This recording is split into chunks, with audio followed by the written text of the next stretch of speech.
Hi everyone, this is Kelly from The Truth in Story, and today is Lenormarch day 7, and I know that this is quite late, but I literally just walked in the door about 8:30, a little after 8:30, and so yeah, it was just been one of those days where unexpected things came up that I had to run out of town for, and I just got back. So what can you do? Before we get to what we're doing, I want to just show you what I'm going to be getting up to.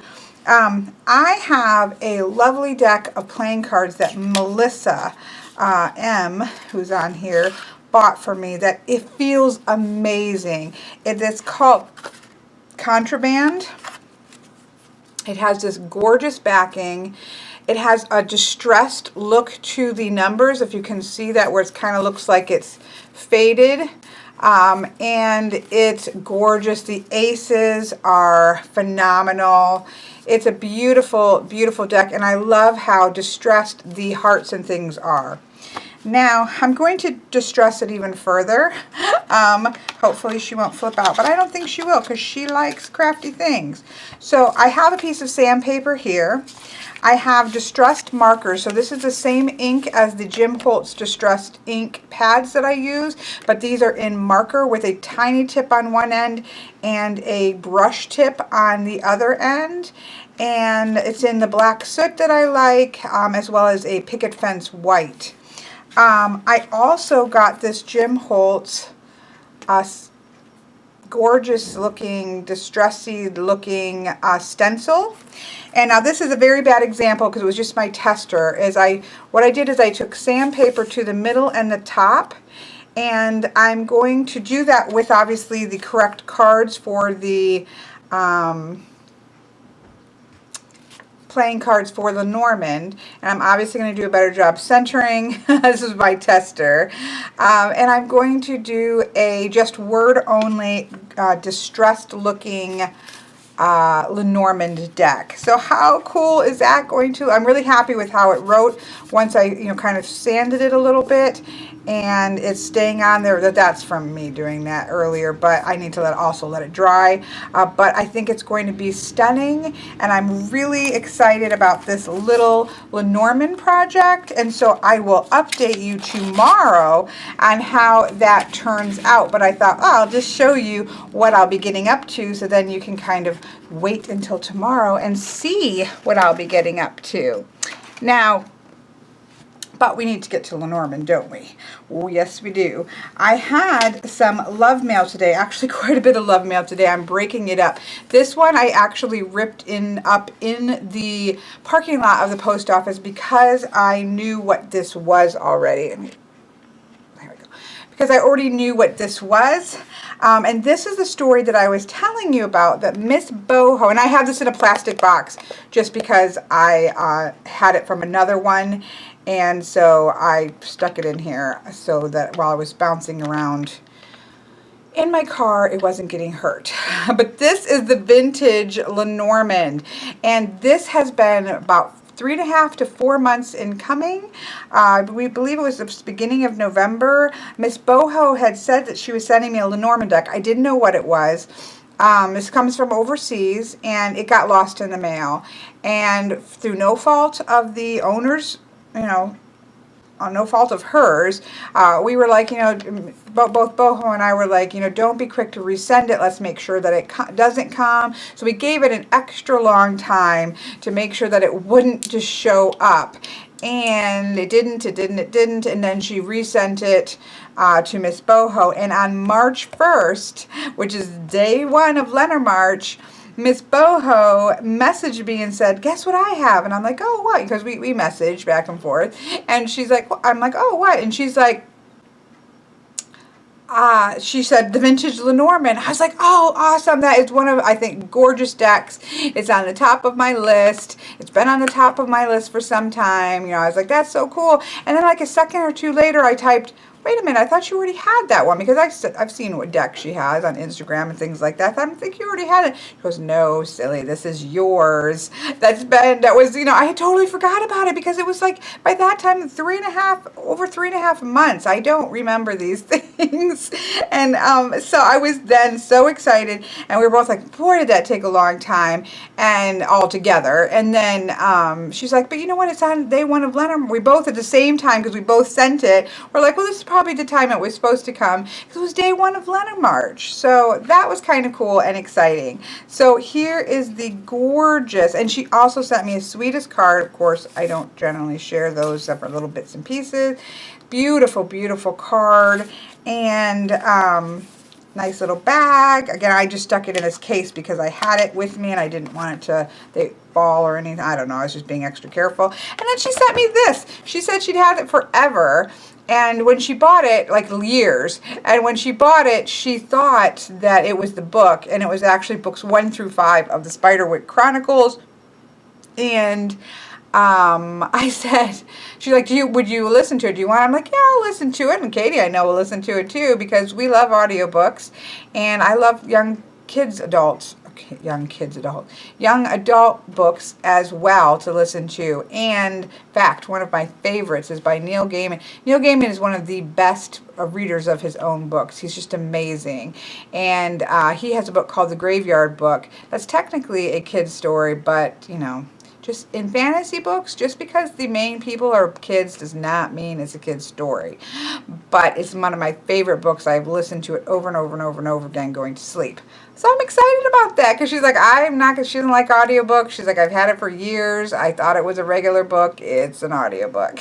So she sent that along to me. But then look at, and I still have it because I've literally walked in the door, and it's like 8:30, it's almost 9 o'clock. She sent me these adorable little heart stones. This kind of looks like carnelian, but it's more ambery, more darker than the ones that I have. And I don't know what this is.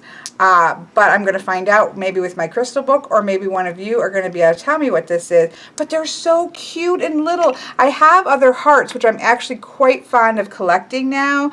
I had gotten this from Mrs. Stone. I had gotten Miss Stone. I had gotten a couple of these really lovely flat big hearts.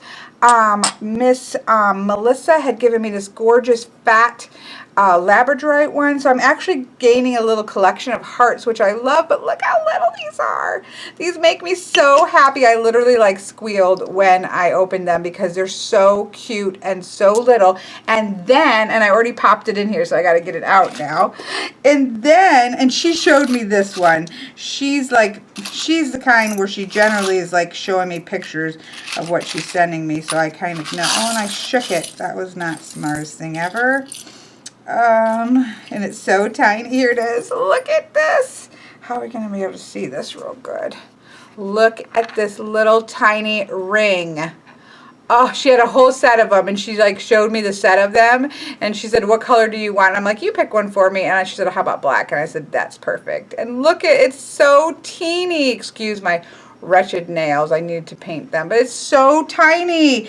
And that's going into I have a big ring, but I kind of like it because it goes over the top of things, but I'm going to use this one almost like the Kipper meeting, where it's just like the beginnings of a relationship, that kind of potential.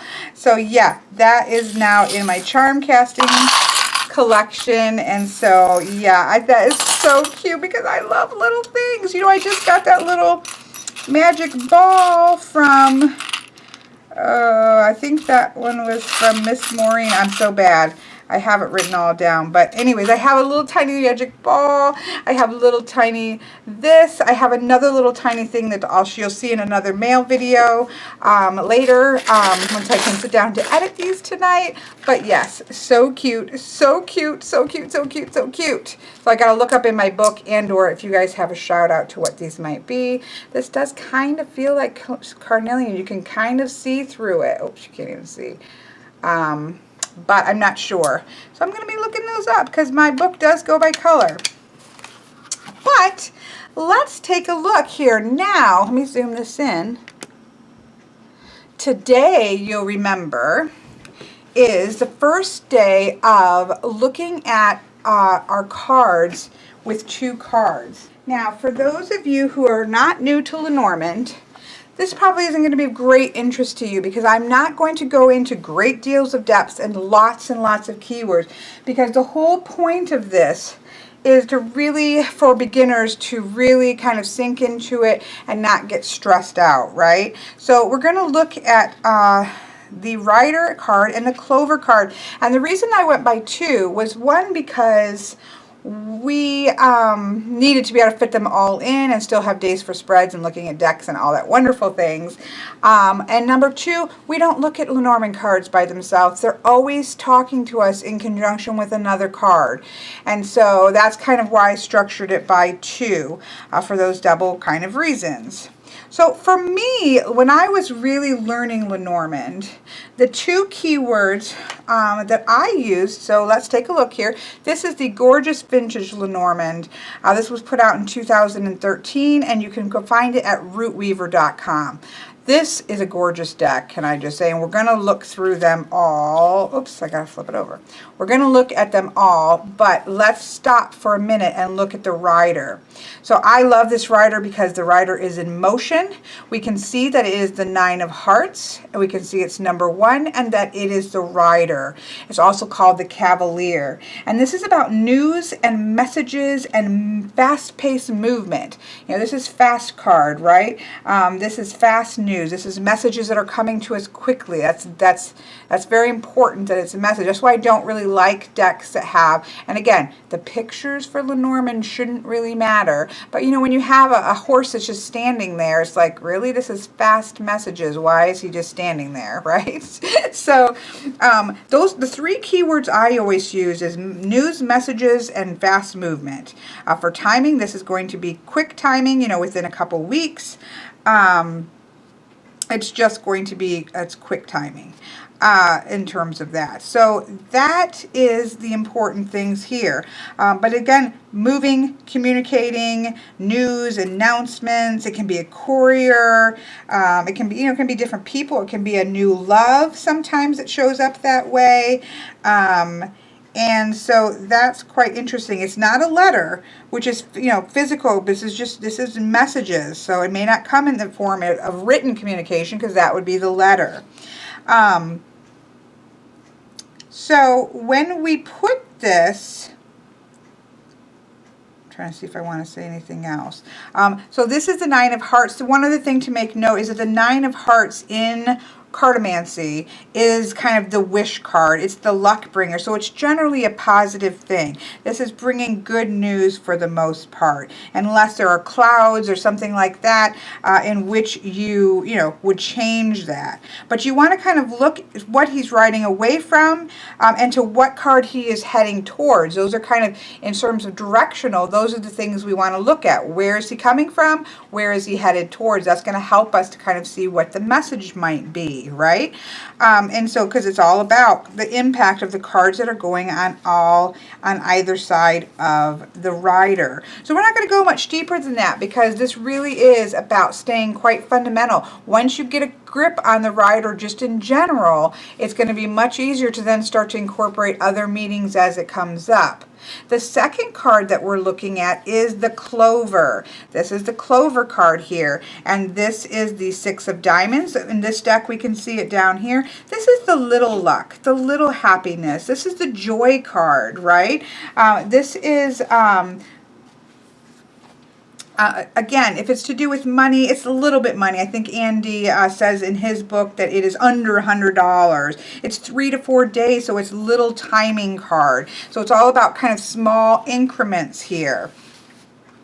And so that's something to pay attention to. Again, lucky, fortunate, easy, unexpected, joy. It can sometimes be risk. I don't really see it so much as risk. But it's not expected, it's brief, it's just kind of a nice little burst of good things, right? And so what's interesting is when we and it's, again, it's not expected. So it's not like it's, okay, you got your paycheck. That's not the same thing, because that's not lucky or by chance. That is something that you're expecting. So this is unexpected. So when we combine these two together, so when we take the rider and the clover, now whenever I look at two cards together, I say to look, now if you have to decide, are you reading from left to right, or are you reading from right to left? There are some traditionalists who read that way and others read this way. Now when you're reading in diagonal, sometimes you're going to go this way because of the diagonal, but we'll get into that in a more advanced place. But for right now, you need to pick your direction, because it does matter. So here, if we have rider and clover, we say to ourselves, okay, we have a message coming, right? A quickly coming message is kind of coming from afar. What kind of message? Oh, it's a lucky message. Well, that's a good thing. It's a happy message, which is already positive. So when we put this, kind of as a descriptor of this, it makes it even happier. It lifts it up even more. And it's like, oh, this is a lucky break that's coming our way, and it's coming our way quickly because we have double brief time, right? This is just unexpected little burst of goodness that is coming our way.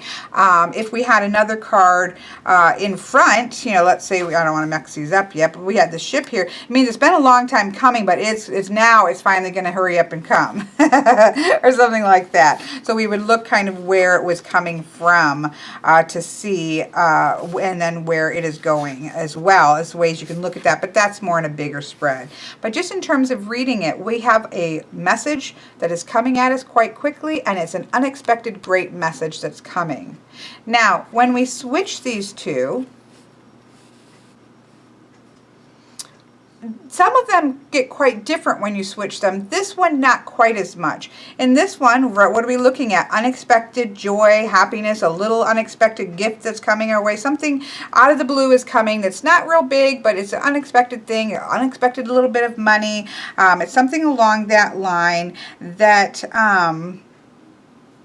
that is coming. Well, when we look to the rider to modify that, we can see that it's a message. It's something that's coming from afar, but it's quite similar together. You can also look at it as an opportune time. It's a lucky time. It's an opportunity that's coming our way because it's on its way. It's not quite here yet, but it's on its way.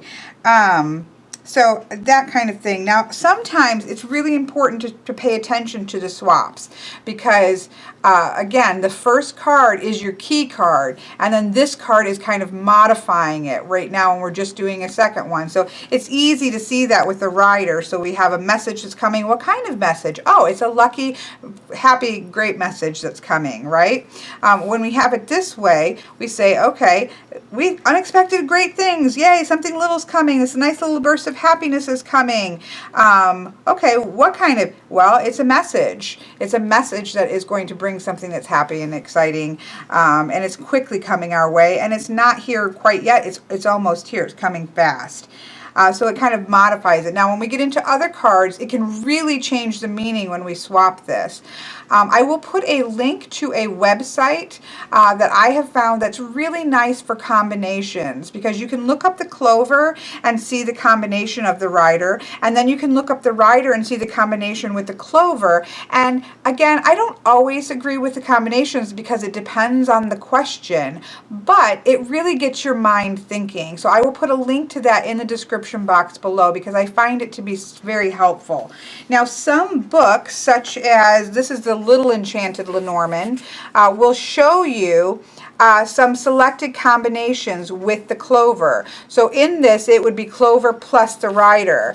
If we went over to the rider, it would be, they don't have a rider plus the clover, but it would be rider plus the house. So this, whatever the main card is, would be the first card, and that would be adding in this other card. And it just can give you ideas. It can get your brain going. But very often, obviously, we always have to pay attention to what our question was, because that's going to also very much determine the card.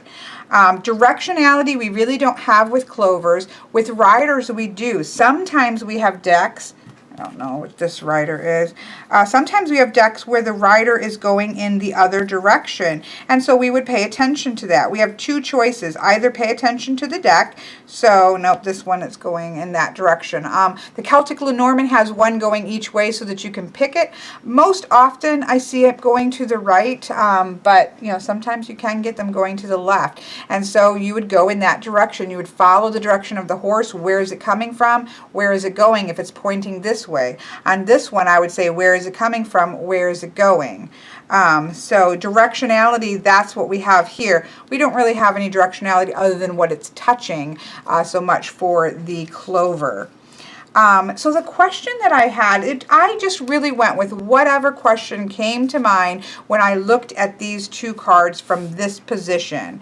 And so when I looked at that, I saw, what is a message that came to you in your life that brought you some luck and happiness? It was kind of an unexpected, out of the blue thing that came to you. What is, you know, just as a conversation point, I like to hear people's chit chats, and what is something that came out of the blue that they weren't expecting, and it really brought you some joy. I would say for me, I should have been thinking about this the whole way that I was driving home, but I kind of like to leave it to be spontaneous. It's been a while since I really wrote the question, so I thought, I'll just see what pops into mind. For me, you know, I'm a mom, and I'm quite a mushy mom, and so for you know, both times that I was pregnant, you know, that was unexpected, and it wasn't something I was like trying for deliberately, so to speak, and so it was an unexpected thing that came out of the blue, and it was like, oh, well, that's exciting. You know, that was very wonderful, unexpected news that came out of the blue.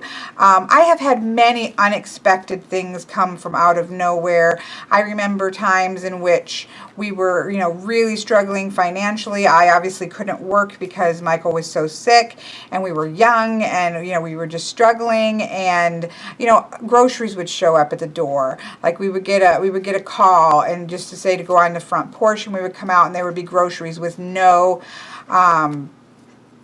note, no knowing who it was. You know, it was a lot of times my mom would call, so like maybe she would know about it, and it wasn't her, but somebody wanted to do something, and it was, you know, not a lot. You know, it's $25 in groceries, or a couple bags of groceries. It wasn't like, you know, the entire porch was covered, so it was small luck, but it meant the world, right? It meant the world. Or sometimes you just get these messages from people out of nowhere, from a you know, further away, that aren't even about money or anything, but they bring you such joy. Just these quick little message of, hey, how you doing? I've been thinking about you.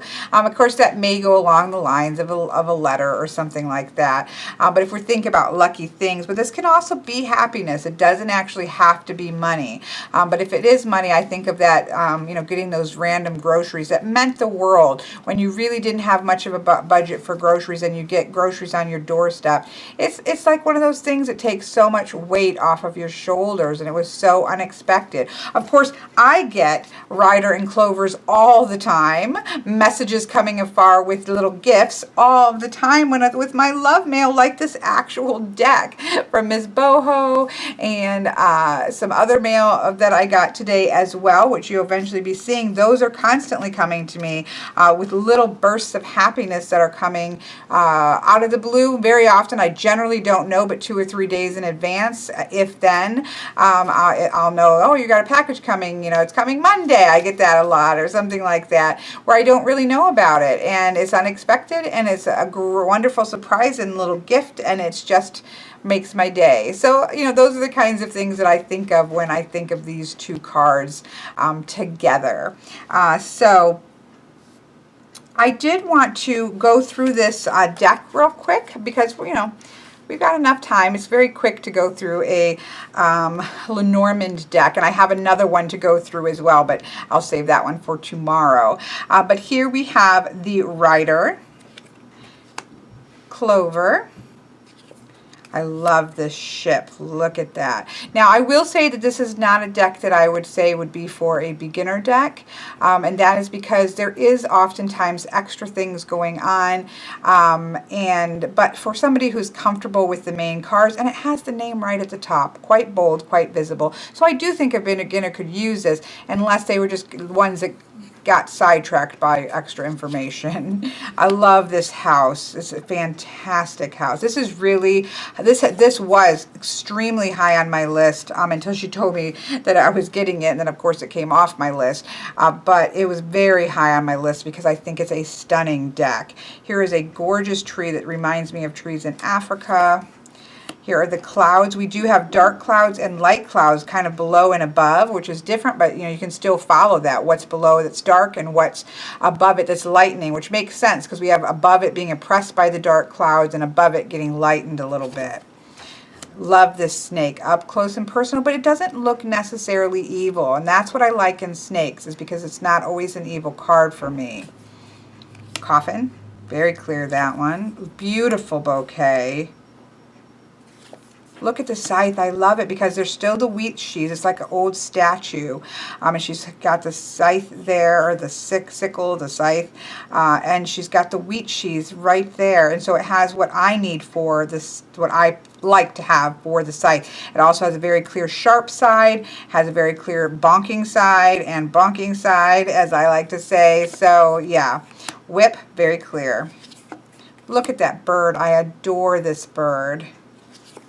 Child is so sweet and so obvious what it is. Look at this fox. See, I love the fox card. And this is not an evil looking fox. This is a wise, smart fox. And I love it. The bear. Actually, so far I'm saying these are going to be pretty easy for a beginner, especially because this is so obvious. Look at how gorgeous the star is. The stork. And I know people are laughing at me because I want storks to be flying, even though in the originals it doesn't have that. I know. And I don't have an issue with it. I just like to joke about that. It's just one of those things that it's a movement card, so you wonder why they're not moving. That's all, people. The lovely dog. How gorgeous is that? Tower. Yeah, these are actually quite clear. The garden could be a little bit confusing with a path, but as soon as you see it, and not to mention, you know, this is a formal garden, which is quite typical in Lenormand. So I think it takes one time around to say, okay, that's the garden. Not to mention, again, it's right there. If that wasn't there, then that might, because it kind of looks like it's splitting off a path. But because we have that there, and because we know formal gardens were traditional, it's wonderful.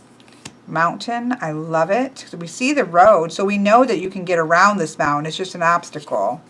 Now this one has the road instead of paths. I prefer there to be path, but there is that idea that there is only one road, and that you have to, you know, make that decision and go down that road and stick with that road. I do, again, prefer to have a path card because I like to see it split off, because I look at things on either side or where the path is going. But this is one that you find, and it is still that idea of choosing the road that you're going to go down. It's still that idea of choice. Here we have mice. Cute. Love this hearts card. Love the ring because it just reminds me of Lord of the Rings or something. It's just, I love it. Book, absolutely gorgeous. Letter.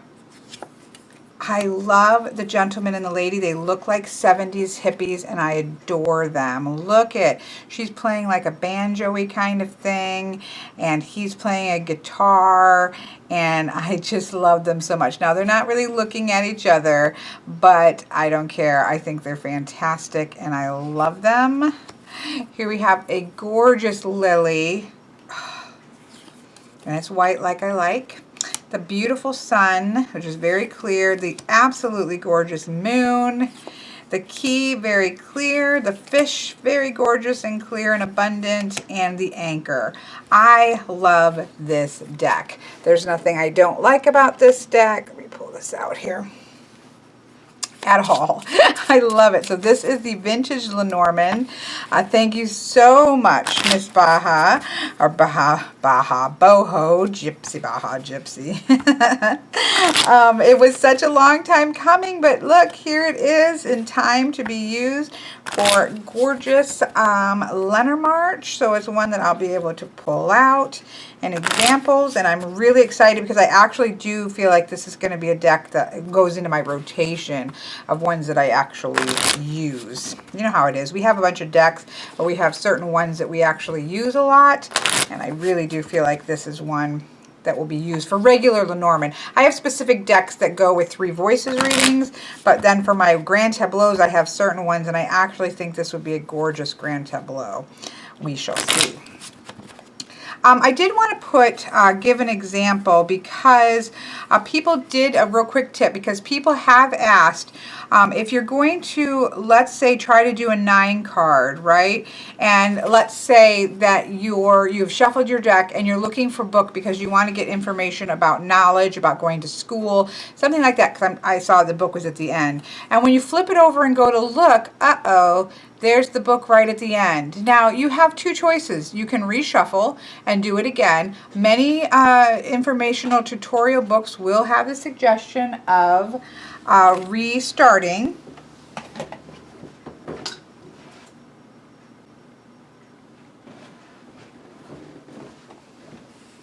So that's an option.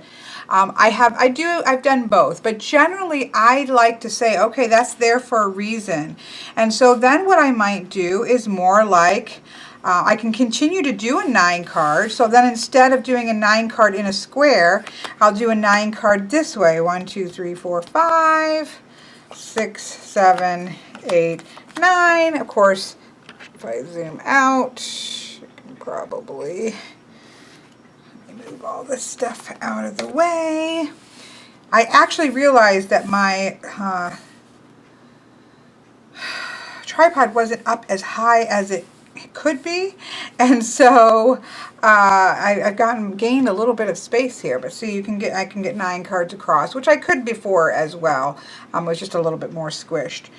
Here is our book. So we can do a 9 card and still pay attention to the book. This is all information that's going to help us to decide about this book. Or you could just pull, because it's at the end and you have 1, then you would just pull 1 on either side and read what these two cards together. If, for example, you were reading for the path, you have a decision to make, and you start to go and you're like, oh, I've got 3. So oftentimes I'll see, what do I have, and then I'll match it. So then I'll do a 3 card reading on this side and a 3 card reading on this side, or a 2 card reading on each side.